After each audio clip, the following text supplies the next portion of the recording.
Not bad.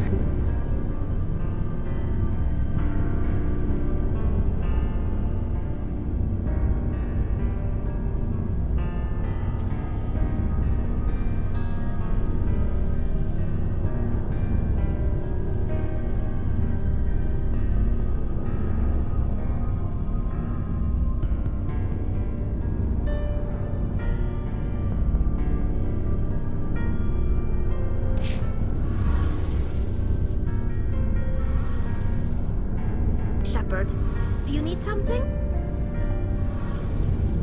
I want to know more about the Geth. I doubt I can tell you anything you don't already know. It's been almost 3 centuries since they drove my people into exile. All I know is the story of their origins. What they were when we created them, and how they turned on us. Interesting. The Geth were originally created to serve as an automated manual labor force. Initially, their intelligence was as limited as any VI. Over time, we made small modifications to their programming to allow them to perform more varied and complex tasks, bringing them closer and closer to true AI status.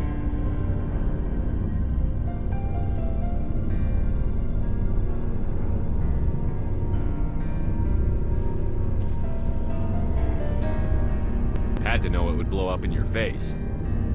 The changes were so insignificant, so gradual, that we were able to control them. Or so we thought. But one thing we underestimated was the power of the neural network. A million Geth thinking simultaneously created an inherently unstable matrix.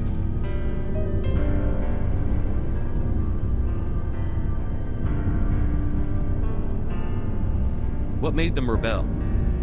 As we built more and more Geth, their effective intelligence became more sophisticated, more abstract. One day, a Geth began to ask its Quarian overseer questions about the nature of its existence. Am I alive? Why am I here? What is my purpose? As you can imagine, this caused a near panic among my people.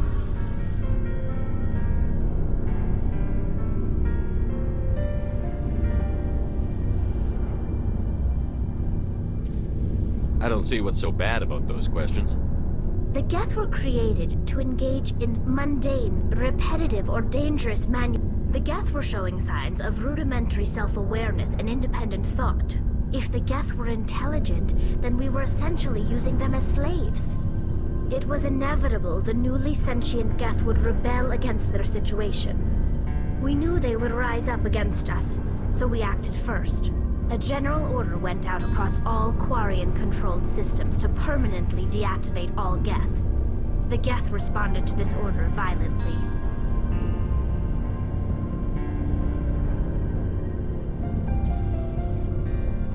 You can't blame them for fighting for their survival. We had no other choice. The Geth were already on the verge of revolution. By acting quickly, we had a chance to end the war before it began. The hope was that the war was long and bloody.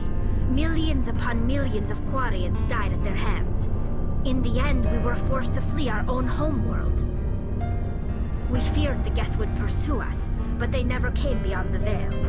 Now we drift through space, exile, searching for a way to reclaim what was once ours.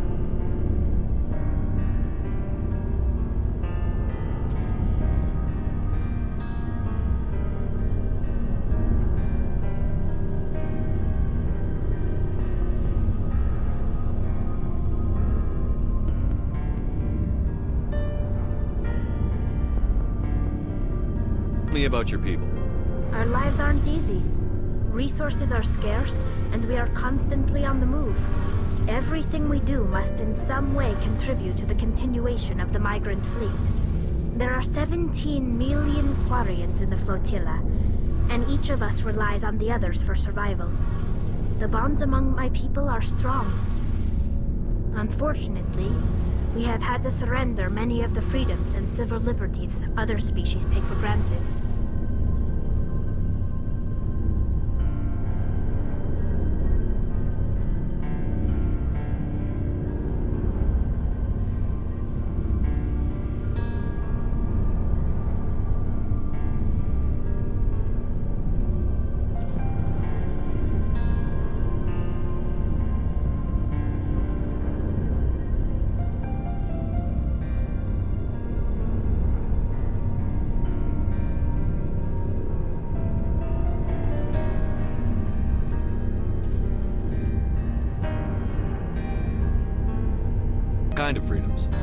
Well, it's illegal for parents to have more than one child.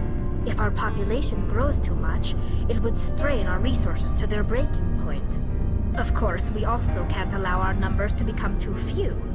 If our population is in decline, the rule against single births is temporarily repealed. In extreme cases of population decline, incentives are even offered to encourage multiple births, though the Conclave hasn't had to take such measures in nearly a century.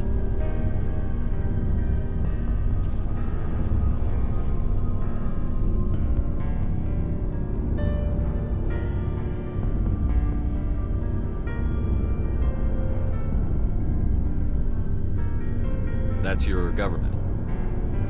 The Conclave is our civilian branch of government. Each ship can elect a representative to serve on the Conclave and make decisions that affect the fleet as a whole. On matters that affect an individual ship, however, the captain has the final say. It's a tradition that dates back to the early days, when the fleet was governed by martial law. Fortunately, most captains nowadays are smart enough to have an elected council from their crew to give them advice and guidance. So the ultimate power rests with elected officials. In practice, the Conclave and the respective council for each ship tend to set the rules that govern our daily lives. But in theory, we are still under military jurisdiction. The 5 top-ranking military officials in the fleet serve on the Admiralty Board. These 5 have the power to overrule any decision by the Conclave in case of emergency. To do so requires unanimous agreement among the Admiralty, and they can only do this once. After that, the entire board must resign their posts. It's a safeguard that served us well. In nearly 3 centuries, the Admiralty Board has only overruled the Conclave 4 times.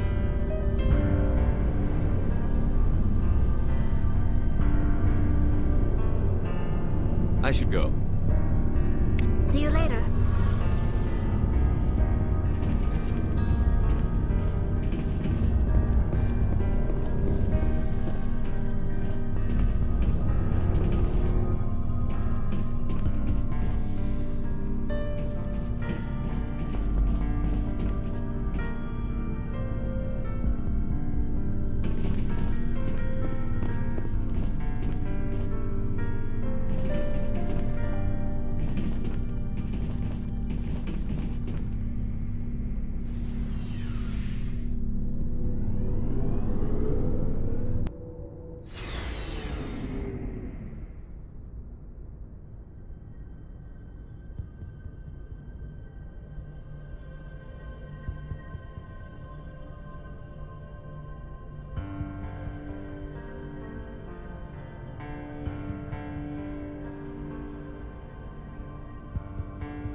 Yes, Commander? Is there something you need? How did you end up serving on an Alliance ship? I enlisted right out of med school. Earth always seemed boring to me. Too safe, too secure. I figured the colonies were teeming with exotic adventure. I wanted to travel the stars, tending the wounds of tough soldiers with piercing eyes and sensitive souls. Turns out military life isn't quite as romantic as I'd imagined. But humanity needs the Alliance if we want to keep expanding through the Traverse, and the Alliance always needs good doctors. So I stayed on to do my part.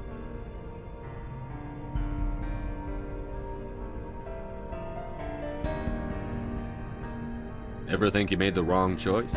Sometimes I think about opening a private practice back on Earth, or maybe taking a position at one of the new med centers out in the colonies. But there's something special about working on soldiers. If I left the Alliance now, I'd feel like I was abandoning them.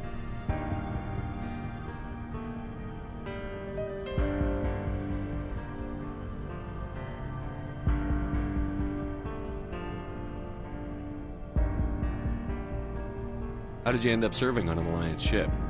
I enlisted right out of med school. I enlisted right out. But humanity needs the Alliance if we want to keep expanding through the Traverse. And the Alliance I should go. Goodbye, Commander.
Commander, I know it couldn't have been easy for you down there. Making the call between Alenko and Williams must have been... I'm sorry, sir. I don't know if I could have done it.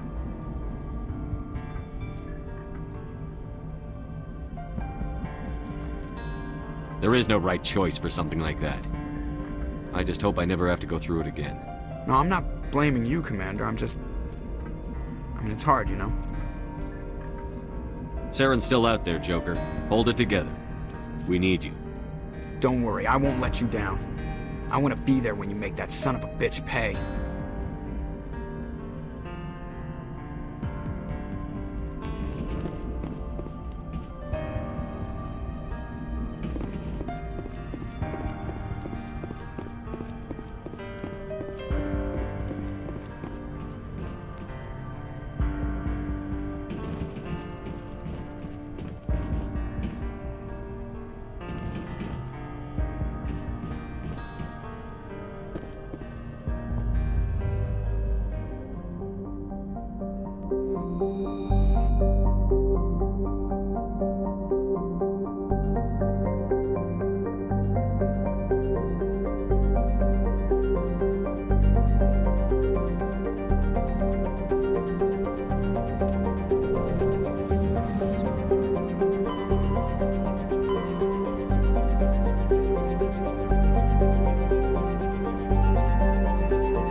And then put the game on pause.